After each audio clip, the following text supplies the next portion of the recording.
হচ্ছে যে এখানে বাঘকে মানুষ ডাইরেক্টলি এখানে যারা বিশেষ করে জঙ্গলে কাজবাজ করতে আসে, বিশেষ করে এই সমস্ত মধু বা মাছ কাঁকড়া নিতে আসার সময় তারা ডাইরেক্টলি বাঘ এই ওয়ার্ডটা তারা ইউজ করেন।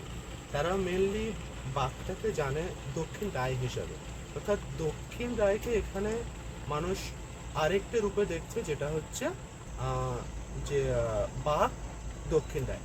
তো দক্ষিণ রায়কে তারা মেনলি এই হিসাবে দেখছে যে হিংস্রতার প্রতীক হিসাবে একটা, এবং এই জঙ্গলের মধ্যে সব থেকে ফুড চেনের টপে হচ্ছে বাঘ, এবং সব থেকে হিংস্রতার দিক থেকে দেখতে গেলেও বাঘ। তো বাঘকে এই ওয়ার্ডটা তারা ইউজ না করে ওখানে দক্ষিণ রায়, এবং কিছু কিছু মানুষ আছে এটাকে মামা বলে একটা ওয়ার্ড এরা ইউজ করে। তো মেনলি দক্ষিণ রায় এই ওয়ার্ডটা সব থেকে বেশি প্রচলিত বাঘের ক্ষেত্রে।